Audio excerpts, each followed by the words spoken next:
Bhagavato Arahato Samma Sambuddhassa Namo Tassa Bhagavato Arahato Samma Sambuddhassa Namo Tassa Bhagavato Arahato Samma Sambuddhassa.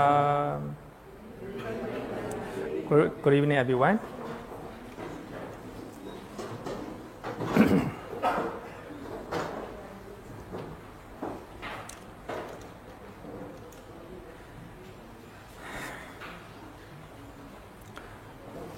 We are learning 10 causes of unwholesome action, right? Unwholesome karma.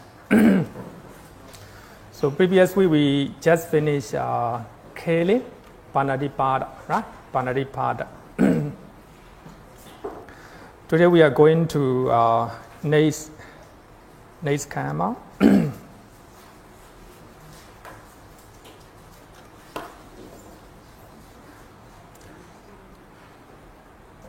Stealing arinadana. So this is a second one. So among the three bodily actions. So actually, we normally use the word stealing. It's very easy to use it. Actually, it is not a literal translation. So the literal translation is taking what is not given, right?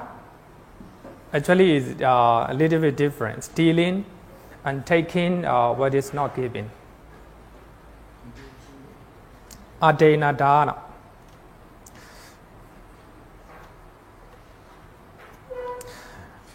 So in the Chona Sutta and many other Sutta, the Buddha normally gives these teachings. And what is Arinadana? And the Buddha said that he takes what is not given. Actually, what is not given is more meaningful than more. There are a lot of meaning behind, right? So when we study Arinadana, I think you will understand. So the difference between stealing and what is not given. And he steals the wealth and property of others in the village or forest. Here, taking what is not given, not only in the villages, but also forest, right? So here, even though Pali cannot use the word karma, the village, right? So we have to understand as a cities, right? Not only Kampong, but also the cities as well, right? So actually the literal meaning of karma, of course, it is a village, but it means the places where the people are living, right? So he steals the wealth and property of others in the village or forest. So I think if you look at this one, any type of taking, right? What is not given. If even though in the forest, right? So if it is not given, then you take, right? So that is a type of stealing. So bribery is not allowed in Singapore, and not only Singapore, in every country, right? Bribery. It is also a type of taking what is not given, right? It is not allowed by law, right? You are not given by law. It's even though someone willingly give to you as a bribe, right? It's not. It is arinadana, right? Actually, of course, the person will give you willingly as a bribe, but the government is not given to you, right? For that reason, it is called arinadana. So we will use it as a stealing, right? So actually, it is taking what is not given. When we talk about stealing, so we can look at what the Buddha taught in Anguttara Nikaya. So the Buddha said that bhikkhus, one possessing three qualities, is deposited in hell as if brought there, right? Number one takes but is not giving oneself, right? So you are safe, find you are safe, right? You take what is not giving, you steal. The second one is encouraging other or commanding other to take what is not giving, right? So it's also you are committing, committing the cause of unwholesome karma, right? Even though you encourage others. And third one is a proof for taking what is not given. But here, you approve it, you agree, right, to do it. Especially when somebody want to know your opinion, your view, right? Then you approve it, you agree to it, right? To proceed stealing or taking what is not given. So I think if you just look at the quality of, the components or factors of stealing, it's very simple. Stealing by yourself, encouraging other or commanding other to steal for yourself, right? And also approving or giving agreement to do that, right? Just like by signing, right? You give your signature. So that me with your signature. So if somebody steal, right, the property of other people, the property of the government, right? It is a stealing, right? It is, or what is taking what is not given. So I think the commentary will give further clarification. So if you know this sutta, I think that you don't need to know the opinion or commentary. Very clear, right? Stealing by yourself and commanding other or encouraging other to steal, and also giving your agreement, right?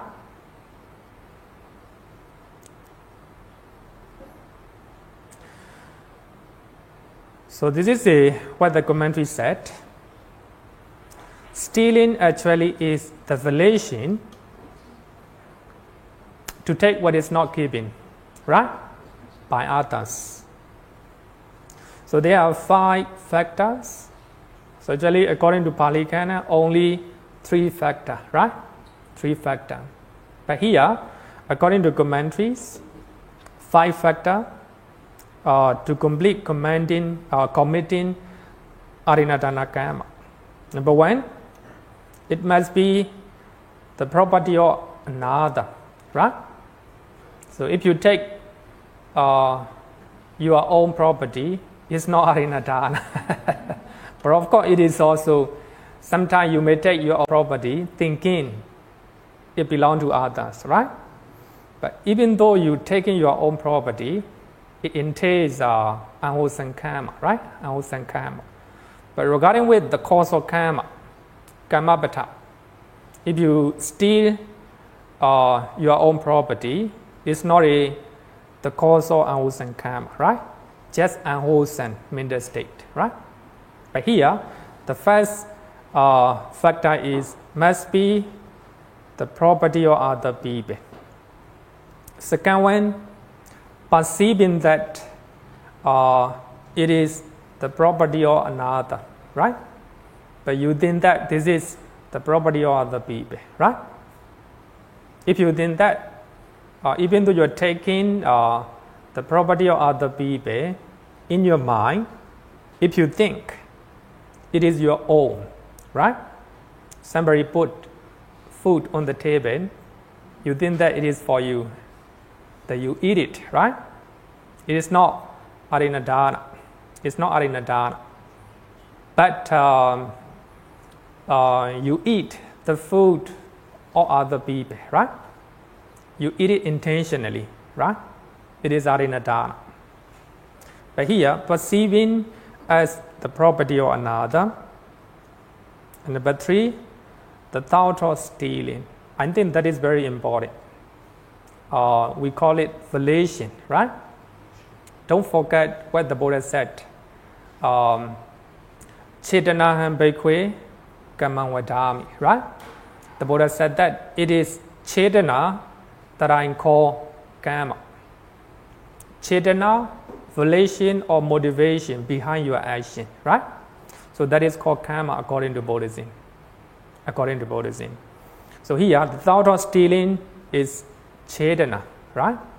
Or volition or motivation. Then number 4, making an effort, right? So here, we are talking about bodily action, right? Taking what is not given with your body. So if you just have the volition or the thought of stealing in your mind, and you do not make any effort, right? That is not arinadhana. But of course, it is unwholesome mental state in your mind, right? In your mind, making an effort. So the last one is taking what is not given, right? Taking what is not given. So this is a completing, committing arinadhana. So these are the five factors of arinadhana according to commentary, right? According to commentary. But here, the all-embracing natural views. So the book written by Bhikkhu Bodhi. So this is a translation of Brahmajala Sutta and its commentaries and also set commentaries. So by Bhikkhu Bodhi. So I think you can download from internet. So as you all know that English translation or commentaries is very rare. Sometimes if it is not translated into English, also for us also very difficult to translate. So we are very lucky that we have a translation of Brahmajala Sutta. So in that Brahmajala Sutta, as you all know that, all types of sila or morality are mentioned, right? So Bhikkhu Bodhi translated Pali Suttas, Brahmajala Sutta, together with its commentaries, right? But of course not the whole commentaries, only important places. So this is a mention in the commentary, not only in the commentary of Brahmajala Sutta. Actually, most of the definition in the commentaries are the same, almost the same, right? Almost the same. So even though it is mentioned in the commentary of Digha Nikaya, sometimes it is mentioned in the commentary of Abhidhamma and the commentary of Majjhima Nikaya, etc., right?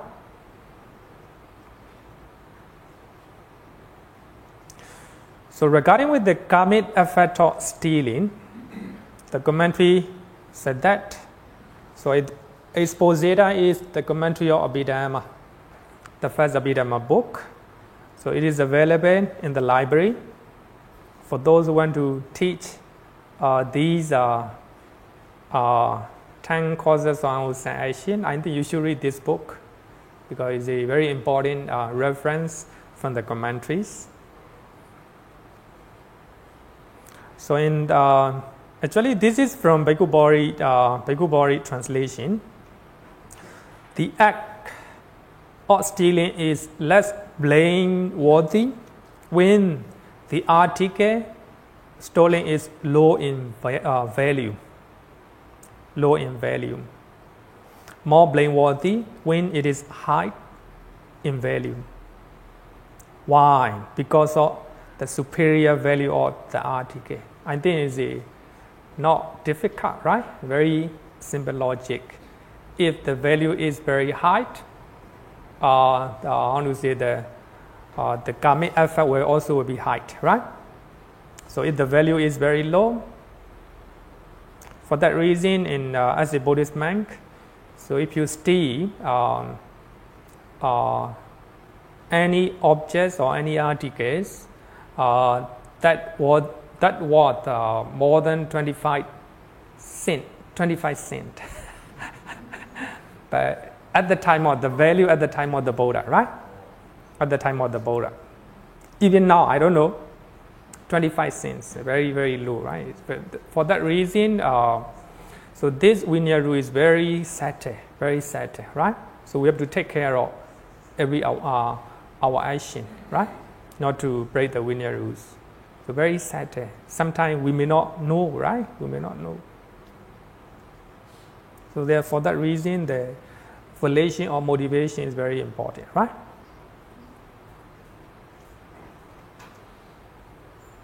But here, the value, right?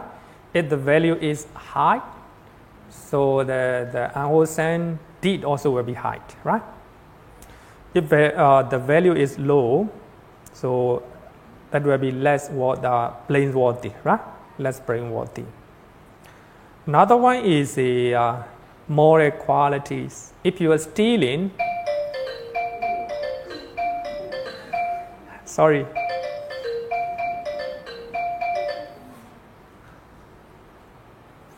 So another one is the moral qualities, right? Moral qualities. If you are stealing the property of virtuous person, right? So your unwholesome action will be higher, right? Higher. So if you are stealing less virtuous people, right? Here you can see that, right? You can see that the value of the property and also the moral quality of the one who steals from, right? So two things to consider. So this is according to Buddhism, right? According to Buddhism.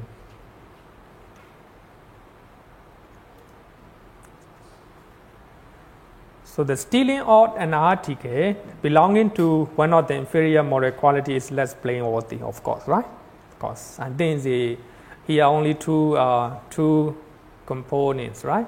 The value and the quality of the person you stole from, right? The quality here means virtue, right? The virtue. Also, maybe the commentary said that virtues, etc. So that means not only sila, but also panya, wisdom, right? And also the higher authority, right? Higher authority. If you are stealing the property of prime minister, so your unwholesome action will be much more higher, right? You have more authority, right? The quality is very, very high, right? Very, very high. So that is and then because Buddhism trying to decide depending on the the mind, right? The motivation of our mind. Any question? No question. Okay. So we have different kinds of stealing. Different kinds of stealing. So I think after you learn different type of stealing, so you will understand what is arinadana, right? What is arinadana? If someone takes an article with the thought of stealing, so the thought of stealing means the volition to steal, right? With the thought of stealing, and whatever method you use, it will be called taking what is not given. Whatever method you use, in terms of bribery or robbery, or in terms of by influencing other people, right? By bullying. So whatever method you use, it will be called taking what is not given. Here, the most important thing is the thought of stealing, right? The thought of stealing. So actually, in so any type of committing unwholesome actions, number one, chetana, right? The thought of doing or motivation, and also taking actual action. So I mean these two, right? These two. So actually the Vinaya Pitaka, as you all know that Vinaya Pitaka is Vinaya Pitaka shows the disciplines about monks and nuns, right? Monks and nuns. So that means, so Vinaya rules are called sila, right? So, so the Buddha wanted to control our bodily and verbal action, right? Verbal actions. So for that reason, most of the moralities can be found in Vinaya Pitaka, right? Both Varita and Sarita. So for that reason, different type of stealing are explained in the Vinaya Pitaka as well as the commentary of those texts. So actually, Vinaya Pitaka mentioned 25 type of stealing. 25 type, right? So actually, I'm not counting all. But if we are counting all, I think we cannot finish, right? So I have given the reference for those who want to know all, right? You can go and read, right? Especially the book called Discipline. For volume 6, page number 207, right? 207. Number 1, Teyavahara. We simply translate as a stealing or theft, right? Theft. So this is a command action, so taken as a form of stealing, right? As a form of stealing. It can be anything, especially stealing while the owner doesn't notice, right? So actually, this is a very obvious practice of stealing. So that for that reason, when you translate adinadana as a stealing, it covers only one, right? It covers only one. So it's very difficult to cover the rest, right? The rest. So anyway, theft is a obvious type of stealing, a clear catch-out stealing, especially when the owner doesn't see and doesn't notice, right? And also cheating by using false weight, right? So if you are a merchant, if you are selling something, you're trying to cheat, right? In terms of weight and also in terms of measures. I very often said that most of the airlines, they allow 30 kilo, right? 30 kilo. Normally, usually we want to take more than that, right? More than that. So anyway, in any type, if you want to get more weight, right? Then you will use whatever method, right? It can be called stealing, right? Called stealing. So I think very obvious, right? Very obvious. So some people, you think that at all you trying to match, you know that it will be more than 30 kilo, right? But if you think that it is more than 30 kilo, you will give, right? For the extra kilo. If you go in that mental state, it is not arinadana. But if you go to the airport, then I will try any method, right? To deceive or to cheat, this airline staff, right? So any method, right? Any method. So that is called arinadana, right? So for that reason, but behind we have a motivation or the volition to cheat, right? Airlines. So there is a type of stealing. Cheating by using false weight and measures.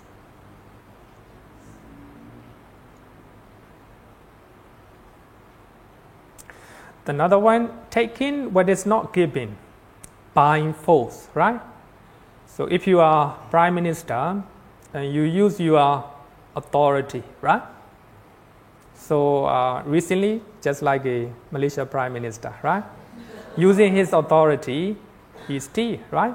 He steal. So that is a taking what is not given. So it's not given, but he used his force, right? Authority. So taking what is not given by force. So that is called Pasishavahara. And also it means bully, right?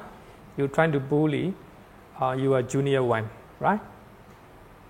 So that is called taking what is not given. And also robbery, burglary, like this, right? Any type of stealing.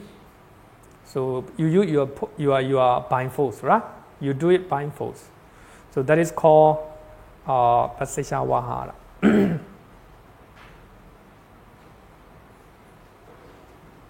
How about sometimes some people as you use office printer to print your note, right?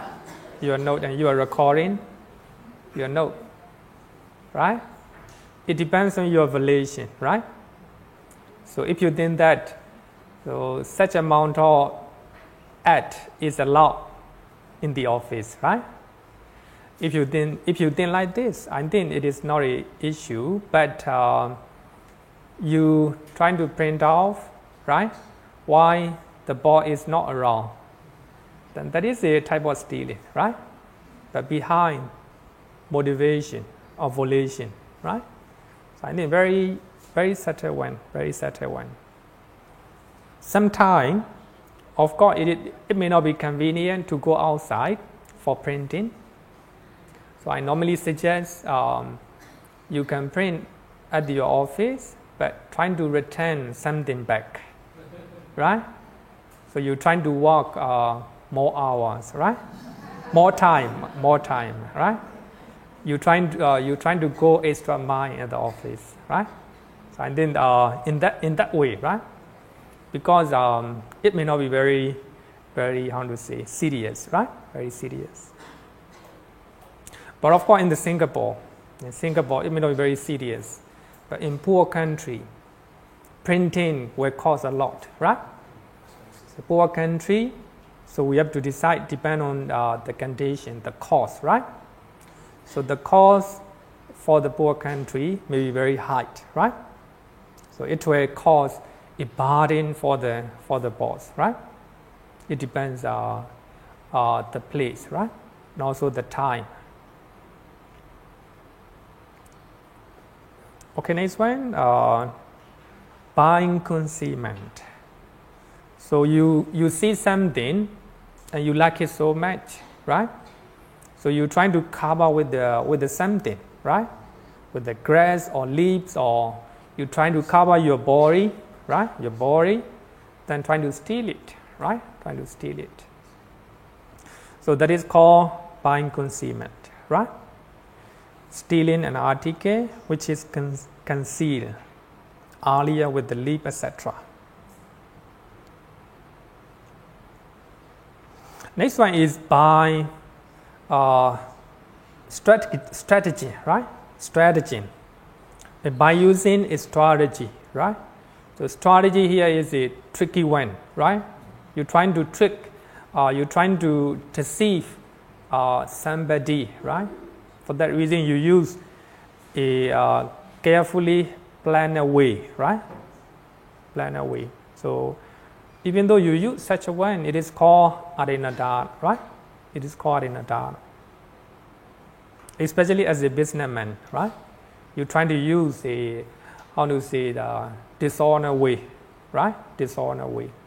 So there is also by doing dishonest way, then you get much benefit, right, from your business. So that can be called buying strategy. So every actions we have to look at our valuation, right? Our valuations. So if you try, even you are doing business, some people may say that you have a lot of competition in the market, right? Without those strategy, tricky strategy, you cannot do business. You may say like this, right? But for those who are ego-Buddhist, so they will not do that. They will not do that. Every action, right? Later we have a good livelihood, right? Right livelihood.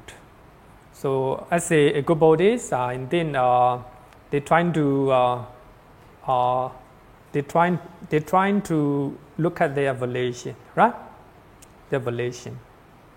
So even though you're doing the business, you will not use, tricky strategy. Another one is stealing by changing lucky draw number. Now we are, we have a 10 people, right? We have a 10 items, but your friend got a more expensive one. So your friend is outside, right? So you're trying to change the name, right? The name on the item, right? So there is any type of stealing, right? It's very, when you look at 25 type of stealing, it covers everything, right? It covers everything.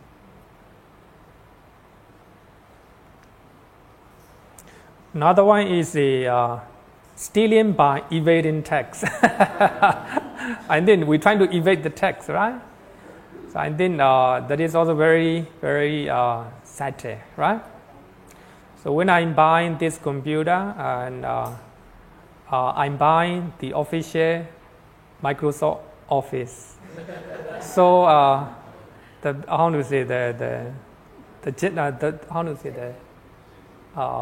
the salesman,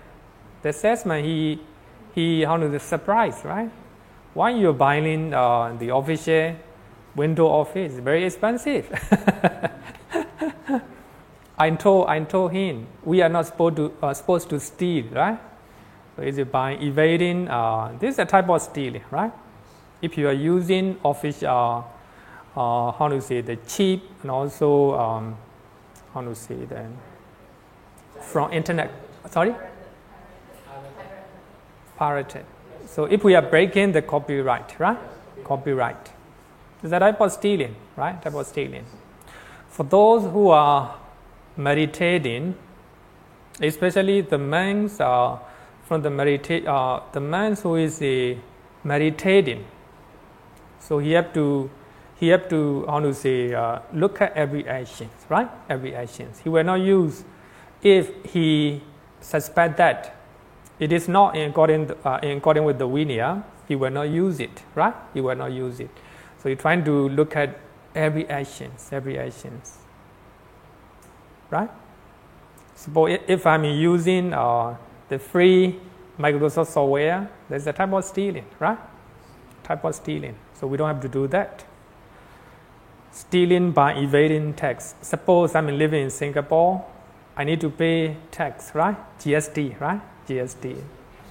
Then I let my friend buy with his passport for my computer, the computer for me, right? That is a type of stealing, right? Type of stealing. It's very serious one. Then my friend buy the computer, and he will bring to airport and trying to get the GST, right? Then I take it. That's a type of stealing, right? So we don't have to do that. So evading tax, especially in we have read many stories of the football player, right? Football player, they're trying to evade the tax, and also many businessmen also, right? So as a Buddhist, as a good Buddhist, so we have to we have to see our action, right? So if you are evading the tax, it's a type of stealing. So in the Vinaya Pitaka, it's a very interesting story. One of the monks is taking a trip together with the merchant, right? Together with the merchant. At the front, there is the immigration, custom office. So the businessman, he has a very expensive ruby. So while the monk is turning the other direction, he put his ruby to his back. So when they already pass custom office, so gentleman, he take back his ruby. So the monks didn't notice, right? So he suspect his moral virtue, and he reported to the Buddha. The Buddha said that If you do not know, you are not breaking Vinaya rules. You are not stealing because you do not know, right? So another story. So the monks the businessman offer food and offer everything he need. So when they are passing the custom office, so the merchant told the monks, please bring this ruby. So if you bring this ruby, so we don't need to pay tax, right? So the monks intentionally, knowingly, he bring the ruby with him. So he reported, later he suspected his moral virtue and reported to the Buddha. The Buddha said that you are committing parajika. So you knowingly do it, right? You knowingly do it. So that is a type of evading tax, right? So I think so it's very important. Stealing by evading tax.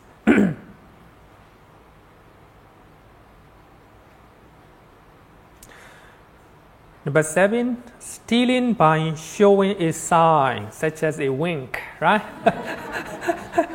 Nodding your head, right? So any type of, if you show, right, show your body. If you show any sickness, right, with your body, and then that is not connected with your body, right? Even you email, right, somebody, steal this one, right? It is also a type of stealing. Stealing by showing a sign, right, or signal, such as a wink and nodding head. A mutual agreed theft. So you are working for the company as an accountant. So the boss told you to evade the tax, right, by changing the digit, right? So actually, that's also a type of stealing, avoiding tax, right? And then that happened in many places. As a good Buddhist, so you will not do that, right? You will not do that. But of course, so if you have a lot of attachment to your salary, if you have a lot of attachment to your job, you will do it. Motivated by greed, right? Motivated by greed.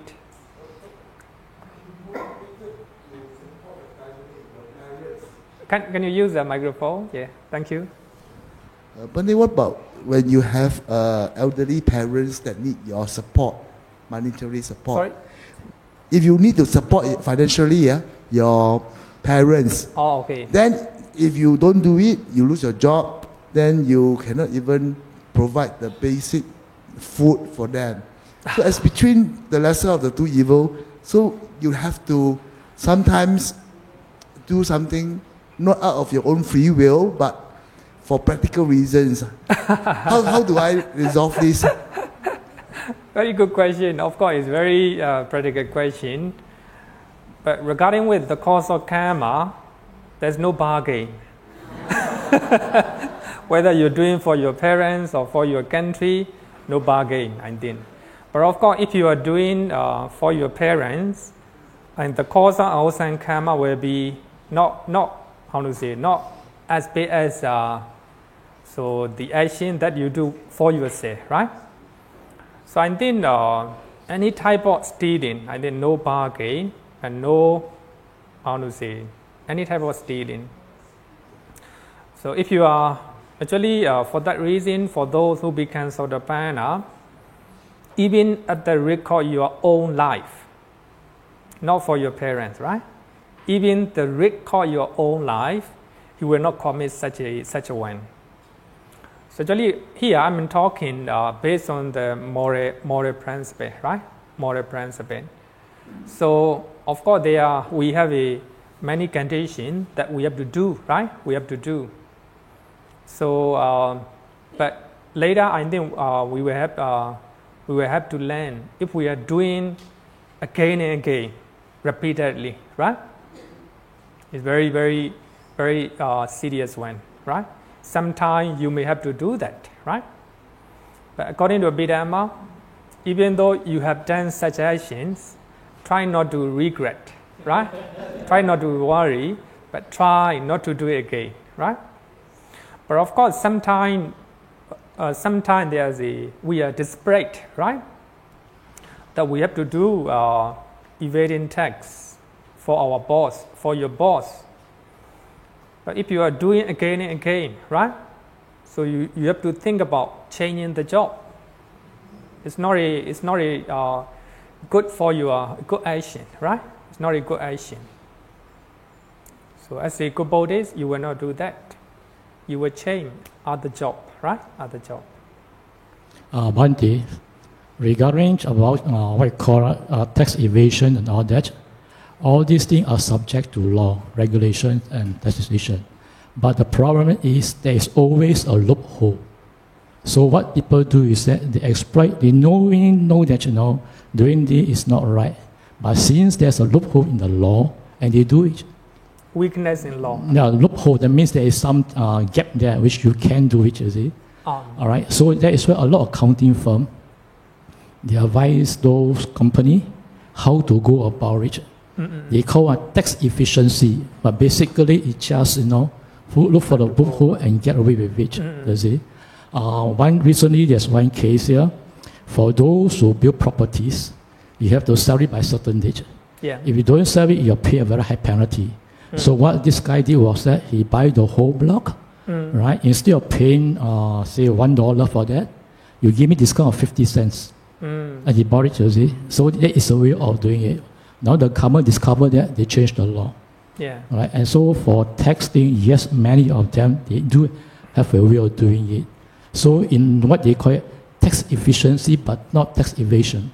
Another way. Very beautiful name. Yes, I mean, this happen in life, I'm working in the financial sector, I can see all this are there. Yeah. Because you did not break the law in the sense that there's a loophole there. Right? But basically, that is cheating, but I cheat in a legal way.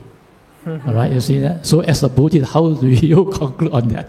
So I think if you look at all these different methods of stealing, I think we can understand, right? So you're trying to use strategy or a skillful plan, right? To trying to cheat the government or to trying to cheat the company or other people, right? So I think that stealing, I think there's no, it depends on our relation, right? Suppose trying to avoid many tax, right? We're trying to reduce it. Any type.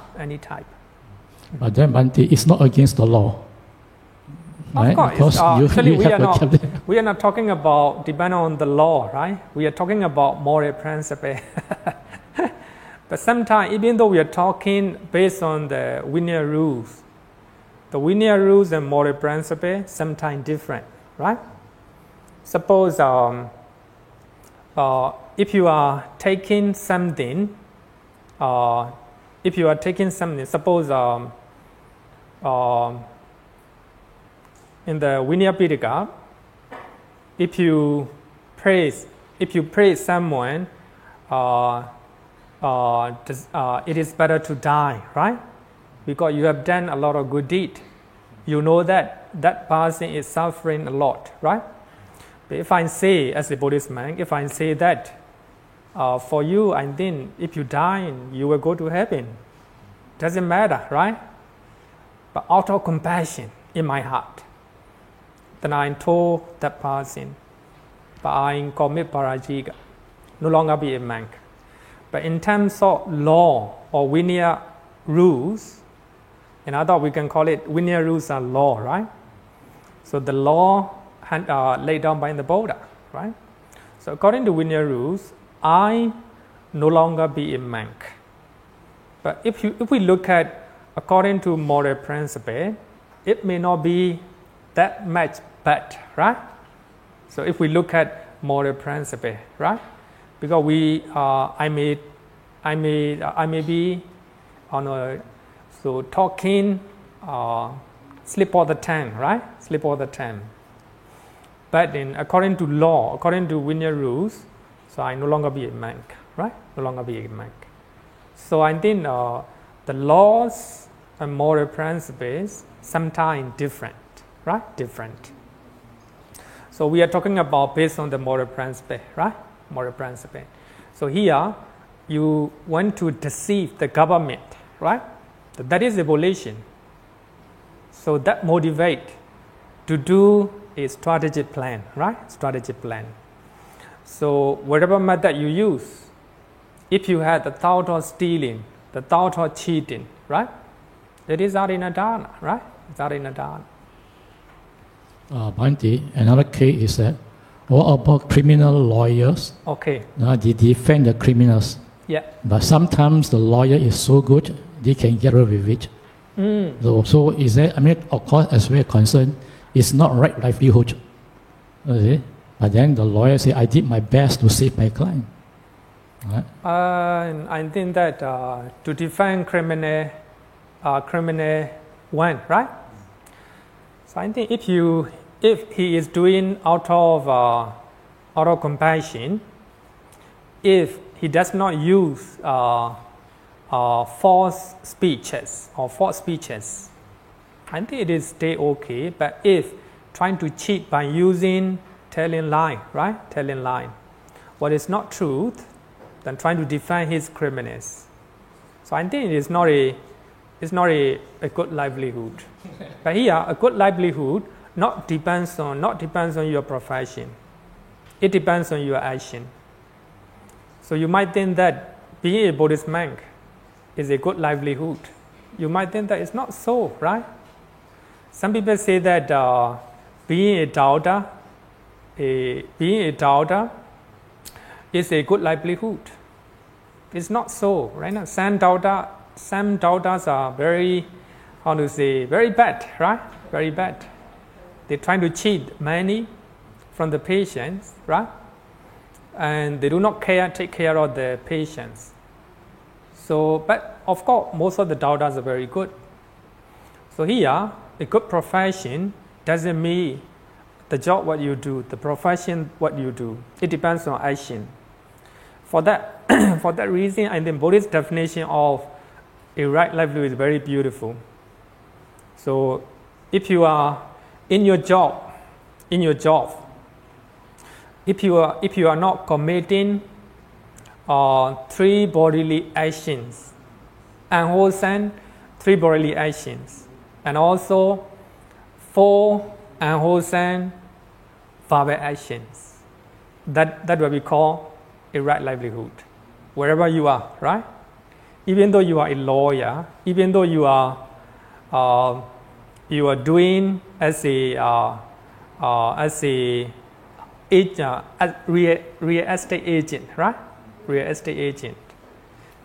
If you do not lie, tell lie, if you do not deceive other people, it is a good profession, right? A good profession. But of course, most of the estate agents, they use at least white line, right? At least white line. Question? Okay, question.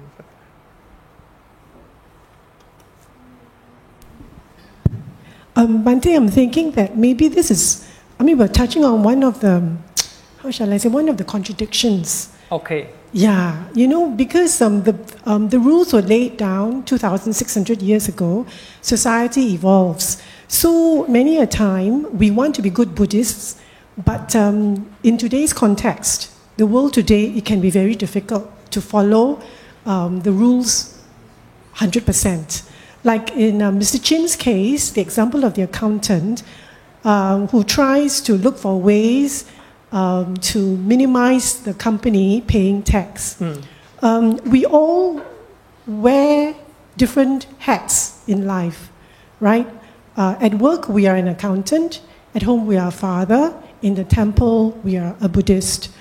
No, seriously, yeah. So, as an accountant, my sense is that he is a professional accountant, and he does follow the rules laid down by the professional board of accountants. And what he does is permissible by international accounting rules and standards. Okay. Else, the tax department will come after him. Yeah. So in that sense, in his professional capacity, he has to bring home the bacon. I don't think he's doing anything that is wrong, especially in the context. He's following the rules laid down by a professional body, and it is internationally agreed upon rules that all companies will abide by, you see. So what I'm trying to say is that the point I'm really trying to make is that is one of the contradictions, you know, of being a practicing Buddhist today. As I always said that the law laid down by the government, even laid down by all the countries, right? So we have to look at as a religious person, as a Buddhist. So we have to look at moral principle laid down by the Buddha, right?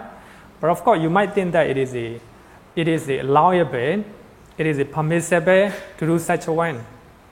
Sorry that I do not understand much about those accountings, but anyway. By law, you are not committing any wrongdoings, but volition or motivation behind your action, right? So the company may be very greedy, right? Now what I mean is the greed, right? Doesn't want to give a reasonable amount of tax to the government, right? So trying to use a strategic way. May not be, we cannot say a tricky way. It is a permissible by law, but behind, we have to look at the motivation to that action, right? Motivation is cheating, trying to cheat the government by using, right, the crooked way. May not be crooked way, but it is a permissible by law. So if our volition is not good, actually I'm talking based on moral principle, right? Not based on the law.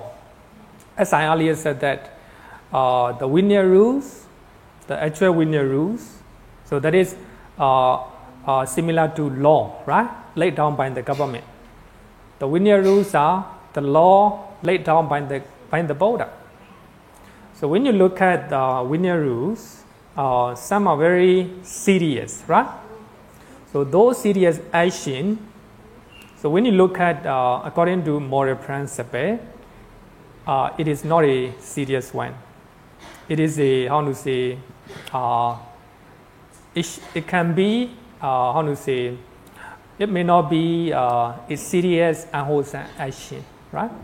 So we have to look at between the moral principle and the law, right? But of course, the laws laid down by the government, so may not be a perfect one, right? May not be a perfect one. For that reason, so the especially the human being trying to make use of those imperfect laws. Okay, sometimes it may be contradict, but we, as a Buddhist, we have to, I'm talking based on moral principle, right? Moral principle. So as I earlier said that you may have done those actions, those type of, any type of, taking what is not given, willingly or unwillingly. So we have to forget about it. Right? So try not to commit such a one, right? Such a one.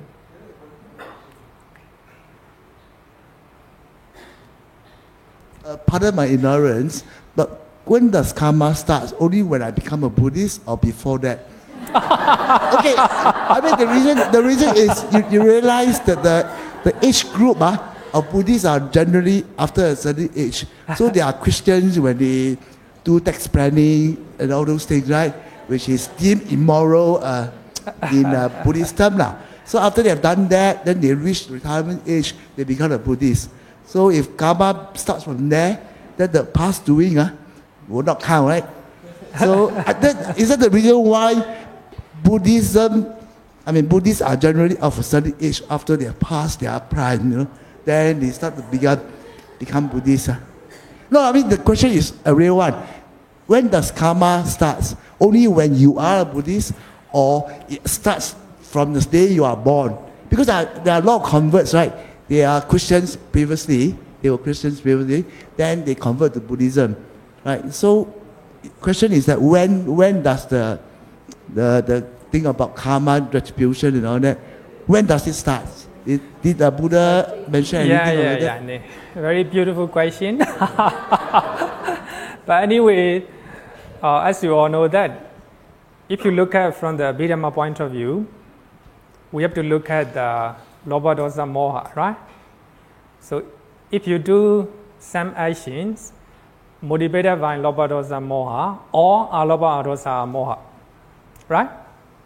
At once, whoever you are, right? Buddhist or Christian or Islam, or layperson or imams, at once, right? At once. If you smile somebody, you were likely to have a smile, right? So it will start at once. It will start at once. Actually, it doesn't depend on religion, right? What we call religion. Actually, so the beauty of Buddhism is that we try not to explain based on the Buddha. So the Buddha always explains based on our action, right? Then our mental state, Of course, there are many non-Buddhists who are very, very good, right? A good nature. But of course, their action also will give a good result, right? There are many Buddhists who are not very good, and they will also receive the same reflection, right? So that is the beauty of Buddhism.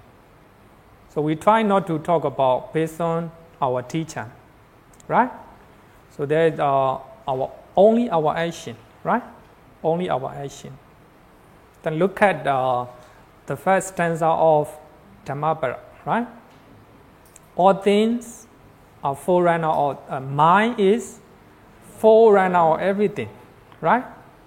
That's your mind, right? If you are doing something with a beautiful mind, and you have a beautiful result, right? If you are doing something with the ugly mind, you cannot deny, right? We know our mind. If we are doing ugly mind, ugly result will come. Whoever it is, even the Buddhist monk, right? Even the Buddha, right? Even the Buddha. So I think every actions are motivated by our mind, right? Then if you do something, the result will automatically come. There's no supernatural beings, or there's no supernatural agents that control our destiny, right? Wherever you are Buddhist or non-Buddhist, if you look at the first verse of the Dhammapara, it's very clear, right? It depends on our mind, right? It depends on our mind. Okay, so let's go ahead. Number 8 is mutual agreed theft. Actually, this is you agree to do it, right? If you are a boss, if one of the staff, member of your staff, trying to cheat, right? Anyway, you agree to do it, right? You sign the paper, and that's also stealing, right?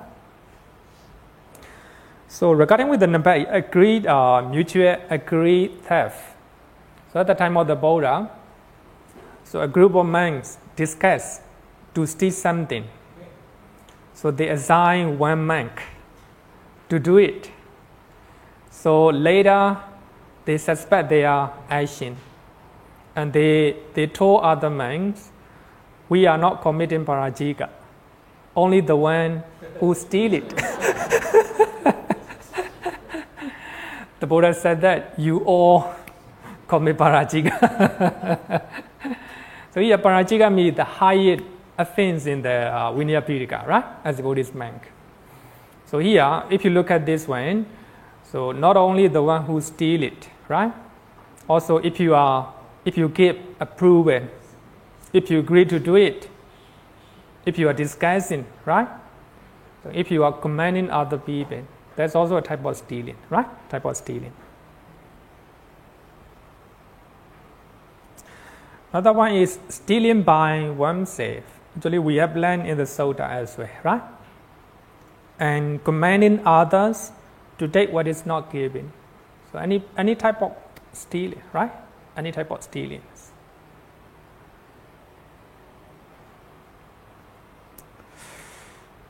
So this is regarding with the stealing, we have a one winner rules.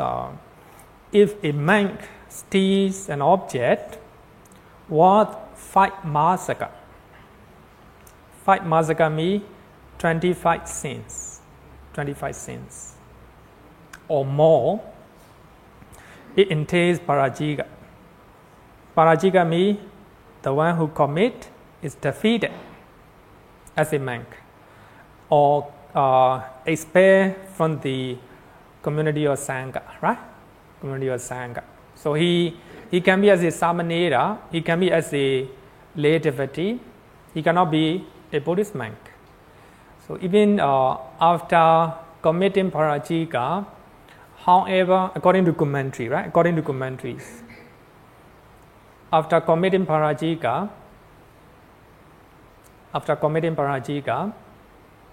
if you practice meditations, you cannot attain jhana, you cannot attain magga and phala. Very big, right? So according to the commentary of Vinaya Pitaka. So therefore, the parajika is very serious, right? Then you disturb and you stay as a lay person. Then you meditate. Then you can attain jhana. You can attain magga and phala, right? Magga and phala. Very interesting. So I think I don't want to explain all the stories, right? I think you can go and read by yourself. And very interesting, very interesting. The book of discipline, page number.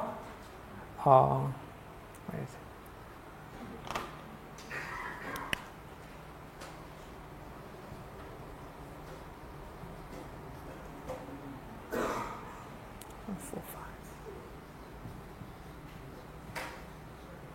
So actually, I have shared the PDF file, right?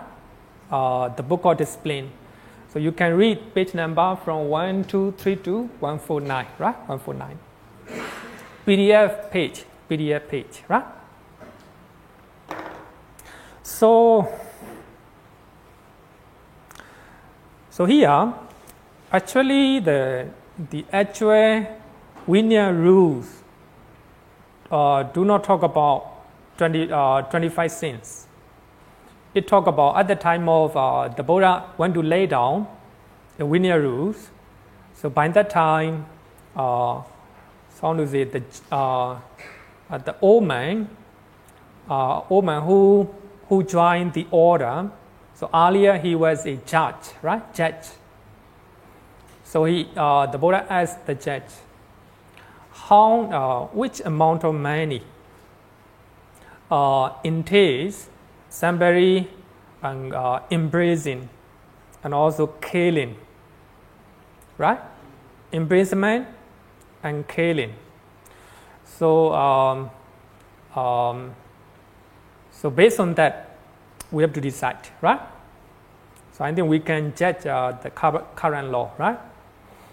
Suppose if we are if we're living in Singapore, so Singapore law allow some people, if you steal such amount, go to jail, right?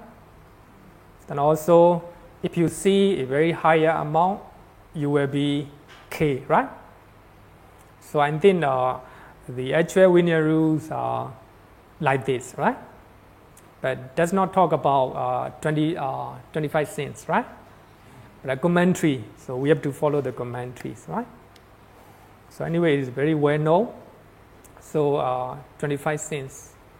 So if we look at this 25 cents, very serious, right? Very serious.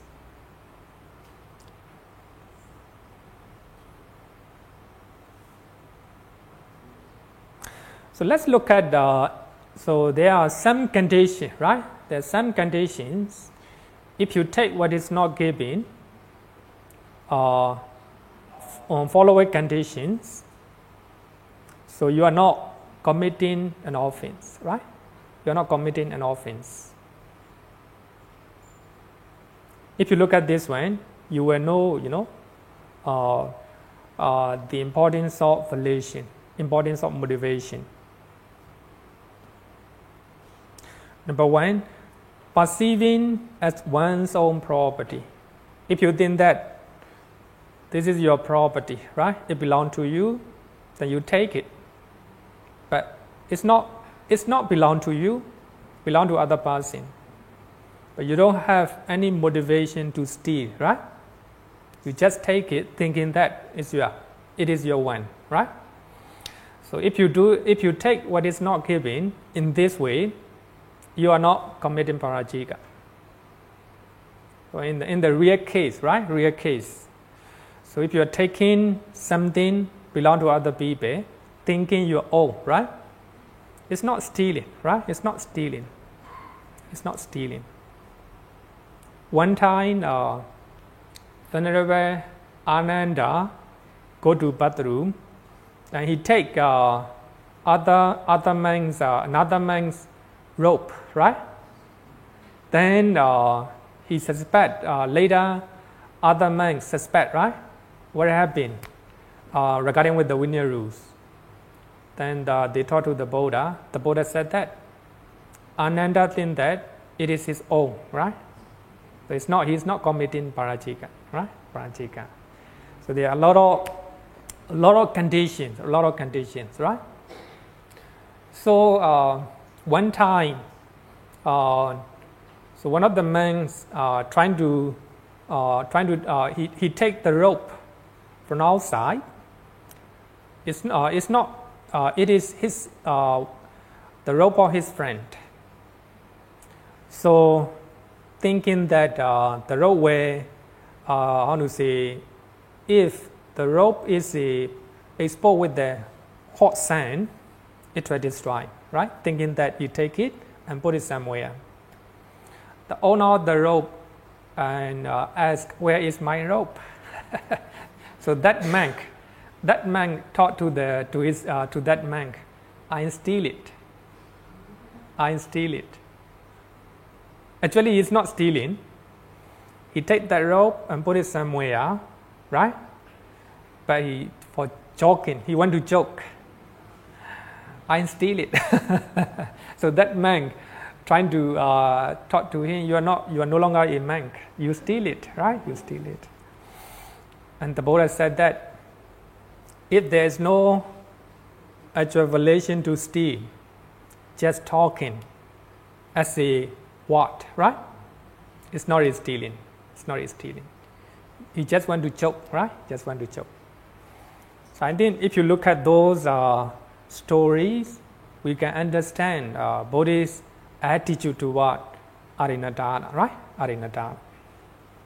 The second one, taking it, being friendly with the owner.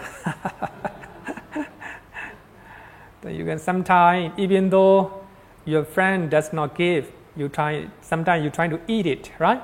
You're trying to take it, thinking that it will not be a problem. Here also, the volition or motivation will decide your action, right? Sometimes, even though the property of your mother, your father, your sister, if you have the thought of stealing, that is also Arinadana, right? Arinadana. It's very serious. So for that reason, I think, so we're trying to decide based on the volition. Very important, right? Very important. So here, so one time, so one of his friends is going for Pinapada. So the monks trying to divide the share of the food. So the monks who is staying at the monastery eat it, thinking that this is the share of his friend. So even though he eat it, so his friend will not say anything because they are very friendly. They are friends, right? So later when the monk came back, and he talked to his friend, you are no longer be a monk because you steal it, right? So it was reported to the Buddha, and the Buddha said that if you take it with the how to say, the thinking that you take it being friendly, right? Thinking that so it is your friend's share, right? Also taking being friendly with the owner, also not arinadana. So if you look at this one, and then volition is very important, right? Volition is very important. Suppose you are taking some amount of money belong to your mother, right? Then you take it, the mother will give it to you, right? It will not be a problem, even though you take such amount of money, right? It's not arinadana, because being friendly, right? But if you take that amount of money, thinking that, how to say,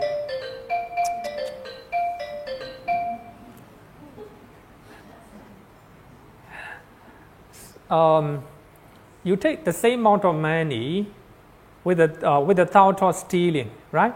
Even though belong to your mother, you take it with the thought of stealing, right? Sarinadana.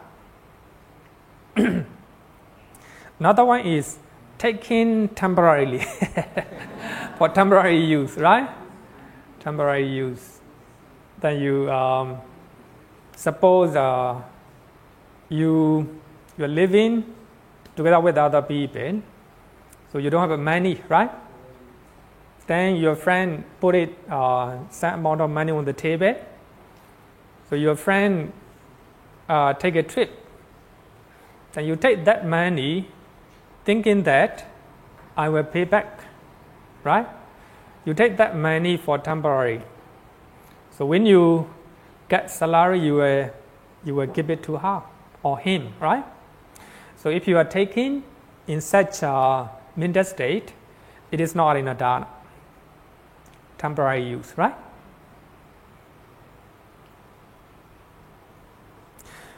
Taking a property of Petas, property of Petas. Because there is the story behind. So at the time of the Buddha, one of the monks, he take, as you all know that at the time, the rope is very rare. Mostly they collect a lot of cloth from the rubbish, right? And also from the cemetery.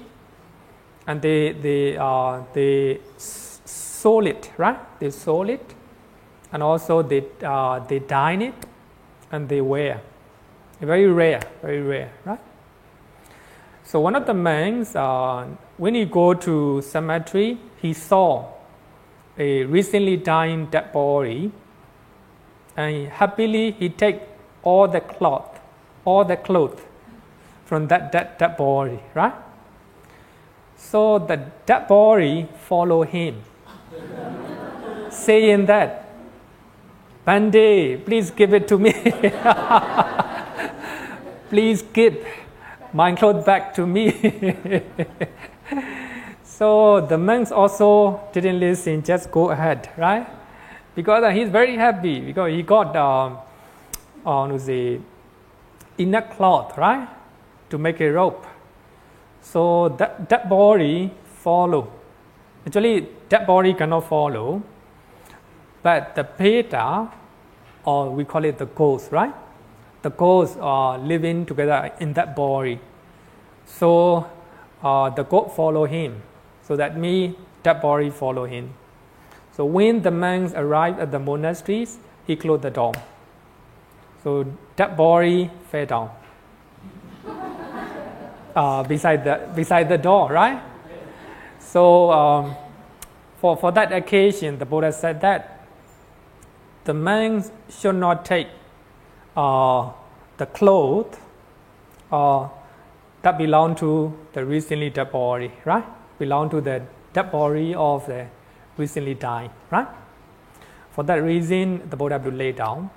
If somebody take it, it entails dukkha, the smallest offense, right? Smallest offense. For that reason, taking property of Peta is not a committing parajika, but of course it's a committing wrongdoing, right? Committing wrongdoing. And also taking property of animals. It's not parajika. That doesn't mean, actually we are talking of by law, right? By law. Suppose if I'm taking the property of animal, right? Suppose the dog is eating, very hungry, right? Then I take the food belong to the dog, right? It is adinadana, but it is not parajika, right? It's not parajika. Perceiving as a casual ones, right? Casual ones. So that means you saw a 100 note, 100 Singapore dollar note on the floor, right? Somebody drop it. You saw that person belong to this 100 note belong to that person, right? Then you take it, right? You take it with the intention of taking it, right? You will not get that person, even though you see it. That's adinadana, right? Then you saw $100 note, then you didn't see anyone, right?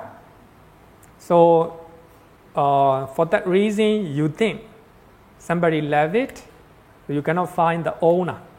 Then you take it, then you can take it, right? You can take it.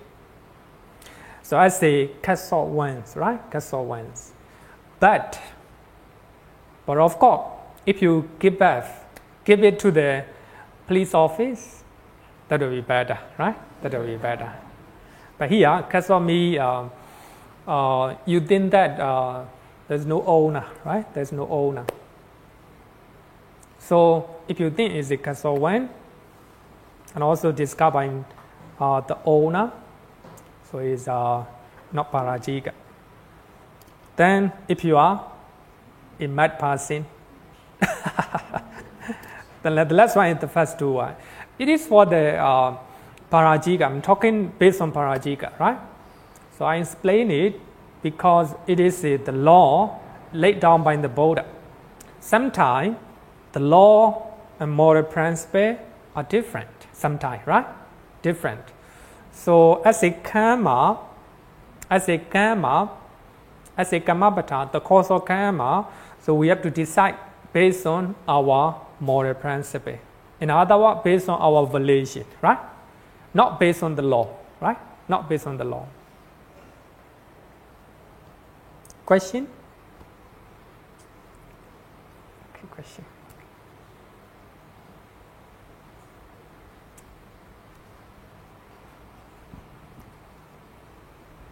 Bhante, I want to ask about the luggage. When you fly, the luggage, you say 30 kg. I'll be doing this many times. Okay, so I usually... Not only you, many people.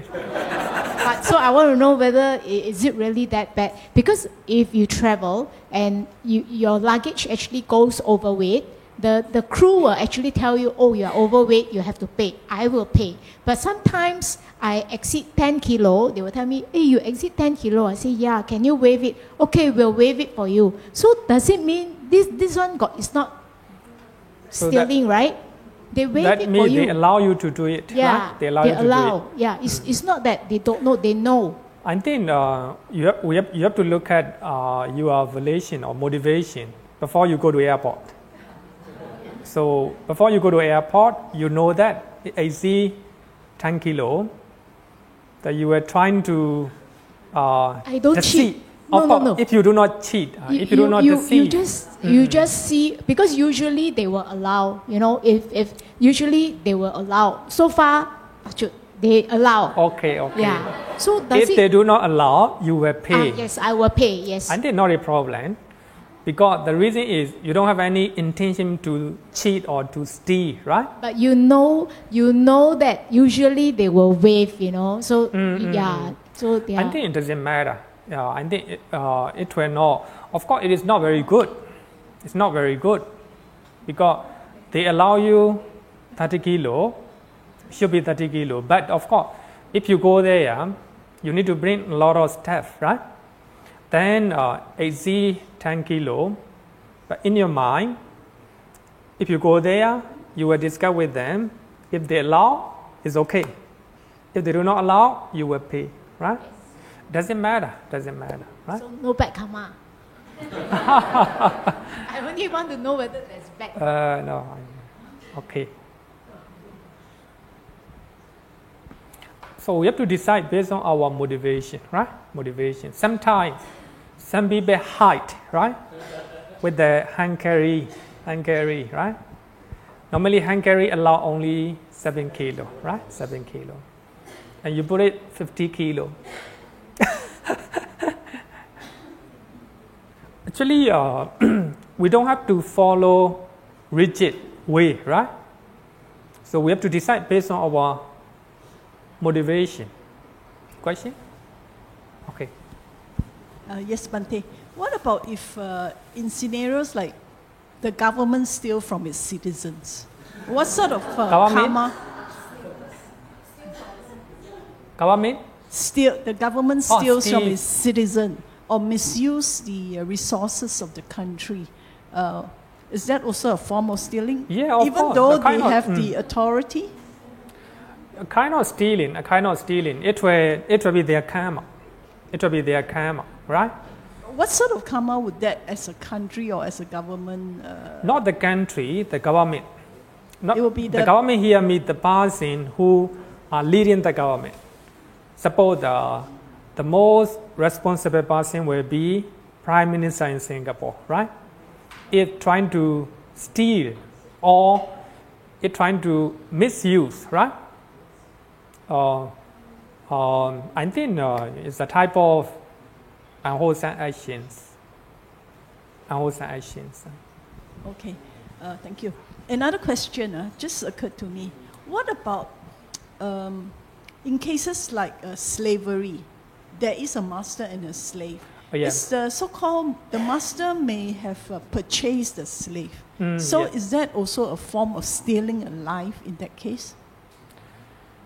If he buying with the money, right? He paid the money, then I think it's not a killing. Oh, sorry, it's not a stealing. It's not a stealing because he buying with the money, right? But of course, at the time of the Buddha, there is a slavery market, right? Slavery market. We are lucky that no slavery market right now. But anyway, in any case, some people trying to practice slavery practices, right? So anyway, it's not a stealing. It is a allowed, right? At the time. But as I always said that, so whoever you are dealing with, right? Whoever you are dealing with, even you are dealing with your slave or domestic helpers or your boss, your co-worker. So mind, very important, right? Mind, very important. For that reason, one of the very beautiful, the message from the Sutta, Sukumala Sutta, I mean you know, right? Sukumala Sutta. So in that Sutta, the Buddha said that he has 3 palaces, one for the rainy season, one for the hot season, one for the cold season. So in that Sutta, the Buddha said that in the house of his father, even the slave, even the worker, not slave, even the servants were given a very delicious food. Very beautiful, right? Very beautiful. In my father's house, even the servants, not slave. Actually, I think there is no slave in Kapilavatthu. So the Buddha said that Buddha retold, right, his life. In my father's house, even the servants were given a very good food, right? So, so that shows the compassion, and also compassion of his father and also his family, right? His family. So whoever you deal with, it depends on your mental state, right? If you are dealing with them, if you are associating with them based on your compassion, that will be good, right? But of course, if you are buying the slave, it's not a stealing. So later when you learn sexual misconduct, I think you will know that concept, right? That concept. Somebody buy a wife with the money. It's not, I think it's not really stealing, because he give money, right? Okay. Okay, thank you. Regarding the result of stealing, the Buddha said that taking what is not given here, repeatedly pursue, very important. If you are doing some time, okay, it likely to be okay. Here is it, taking what is not given, repeatedly pursuing, right? Develop and cultivate it. It's conducive to woeful planes. So I think here, the Buddha used Samvotaniga, it's very important. Samvotaniga, likely to, it might cause rebirth in woeful planes, right? It might not, it might, right? It might. For when reborn as a human being, stealing at minimum conduces to loss of wealth, right? Loss of wealth. So that is the result of taking what is not given, the Pali Canon, right? Pali Canon. Now, positive action. Abstaining from stealing. So, as a Kammapada, having abandoned the taking of what is not given, he abstains from taking what is not given. He does not steal the wealth and property of others in the village or in the forest. Whether it is in the village or in the forest, abandon stealing, right? So I say this is for the normal people, for lay people, right? Especially for the lay people. For how about for monks? This is from Samanyaphala Sutta. Abstaining from stealing. Having abandoned taking what is not given, he abstained from taking what is not given. It's talking about monks, right? So when you learn Samanyaphala Sutta, you will know the Buddha is talking, indicating a monk, referring to a monk.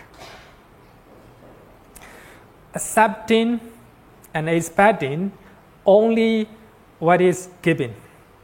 Very important, right? The monks are not supposed to ask somebody, right? I need something, give it to me. Not supposed to do that, right? The monks accept only what is given by the devotee, right? And also expecting something only what is given. So the monk shouldn't expect something that is not given by the devotee, right? Even with the mind, shouldn't expect. It is not for the lay devotee, right? It's not for the lay devotee, it's for the monks.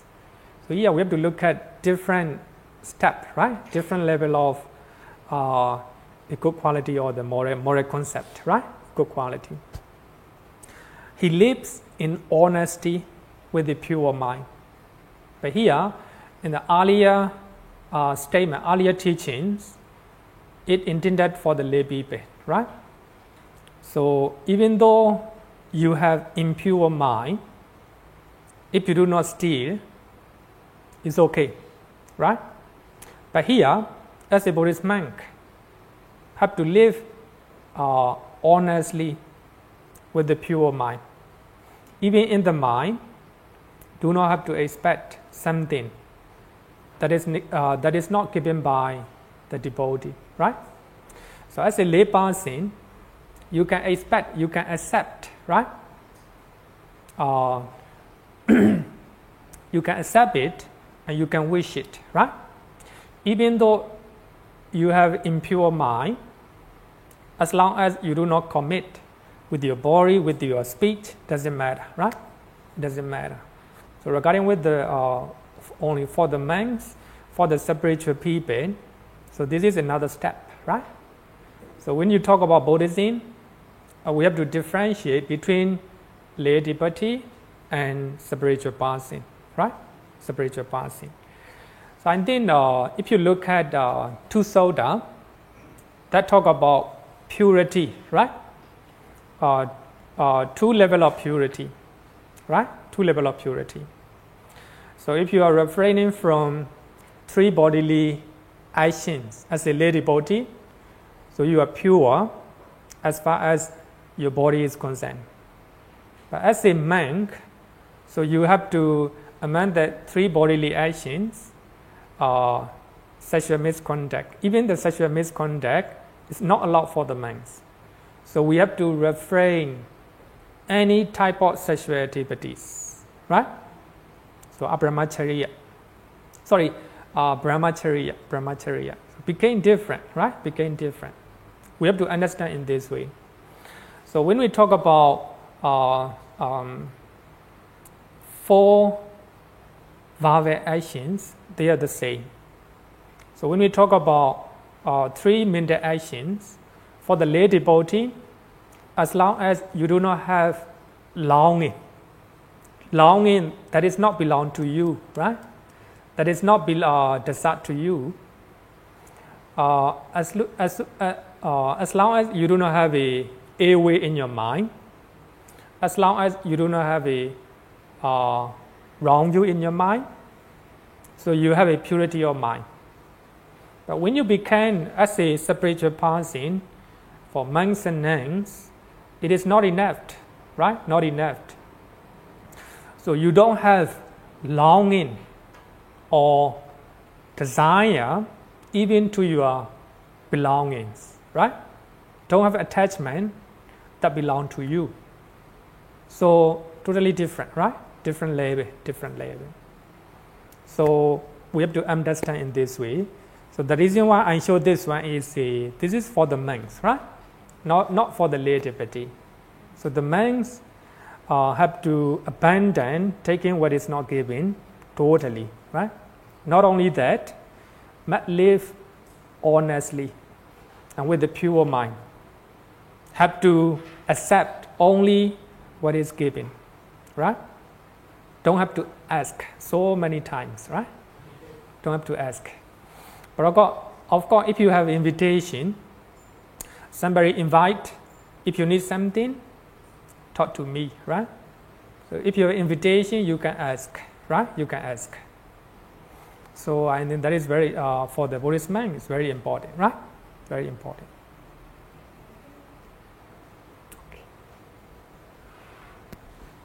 Bhante, so this means that monks should not expect more than what the lay devotees give. Yeah, of course, yes. Okay. Okay, now I understand why sometimes when we offer dana, and then we are often told that you don't ask the monk what he would prefer, because that is against the rules, and that can breed desire in him. Yeah, now I understand. Yeah.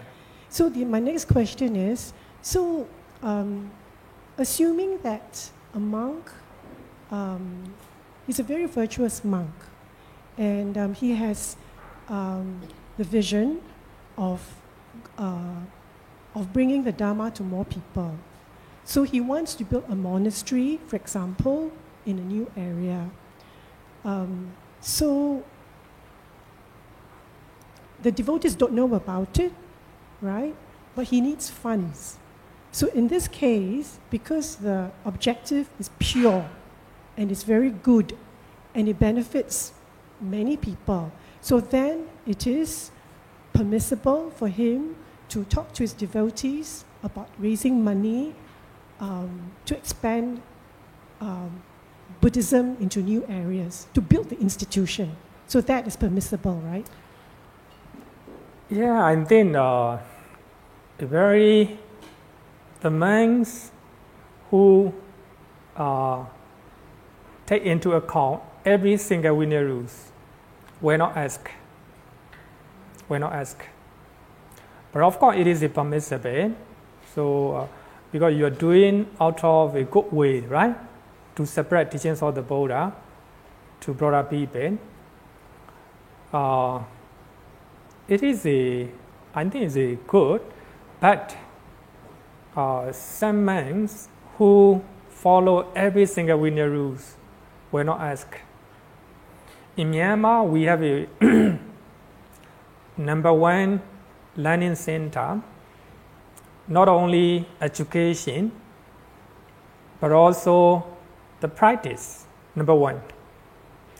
So the monks, chief monks, never ask anything. Even somebody want to donate the monasteries, he will not say which place, this place you do it. He will not say even such a one. So the donor have to take care of, but of course they have I think they have a very good trustee. So the trustee will take care of everything. He will not interfere anything. So I think those monks are very rare. Very rare. Mostly the monks interfere a lot. Interfere a lot. Very important. So, as in Mangala Vihara, I know we are very lucky. We don't need to interfere most of the things, right? The community will take care of everything. So we have to take care of only teaching the Dhamma, right? And that should be the way. That should be the way, a good way, I think. But of course, there is some risk. If the management is not good, also not good. But anyway, we are very lucky here. We have a very good management committee, very trustworthy. So the monks no need to worry about anything, right? So we have to worry, we have to think about the teachings only, right? So here we should know the different level of monks, right? So if you expect 100% virtual monks, if you go those places, but those places are very rare.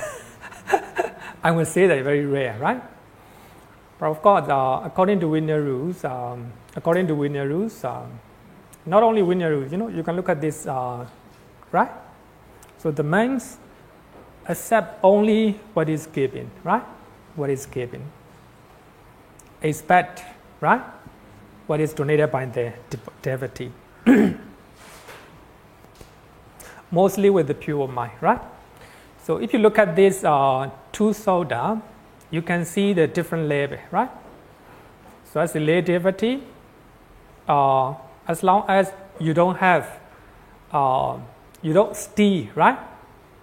With your body and speech, stay okay. Wherever you are mind, right? It is stay okay. For Buddhist monk, for spiritual person, we have to look at our mind, right? We must have a pure mind, and we must have honesty, right? And we have to accept only what is given, and expect what is given. Not really easy.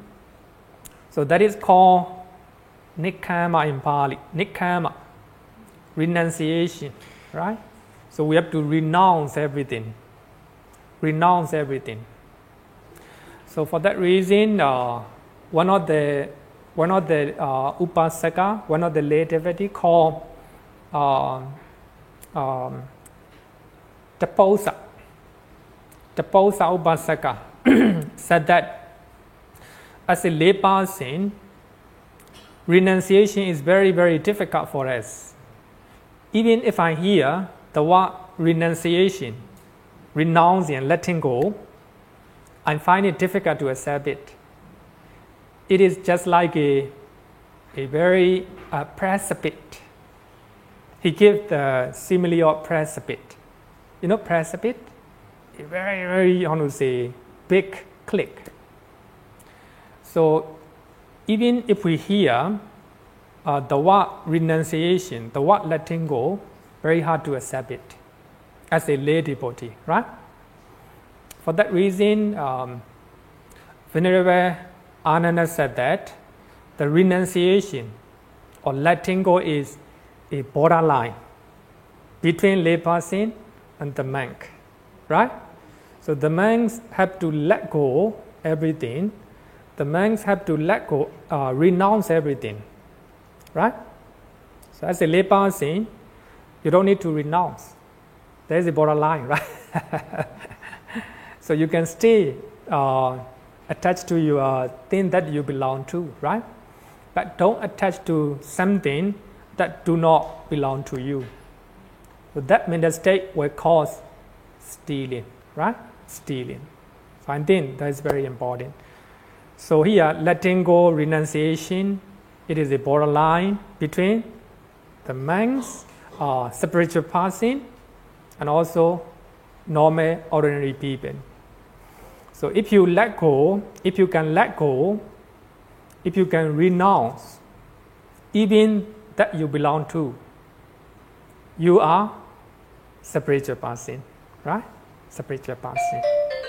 Okay. Any question? Any question? The last question, if you wish. Then no question. Then let's finish.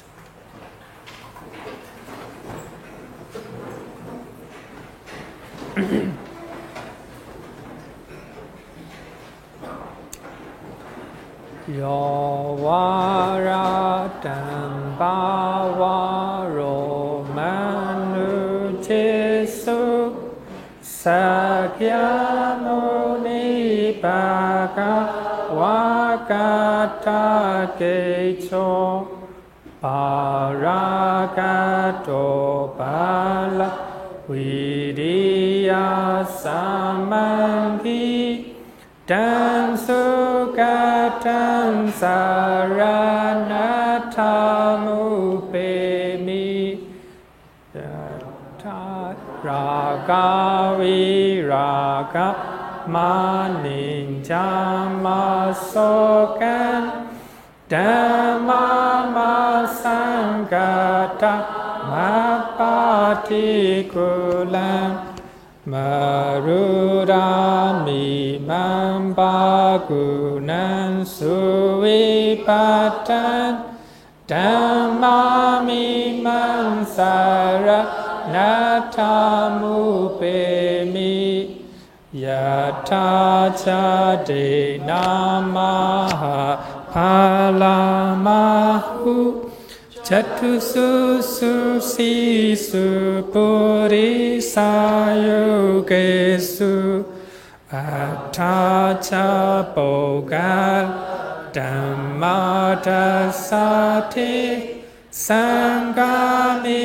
Mansaranat Mupemi Sadhu Sadhu Sadhu. Good night everyone.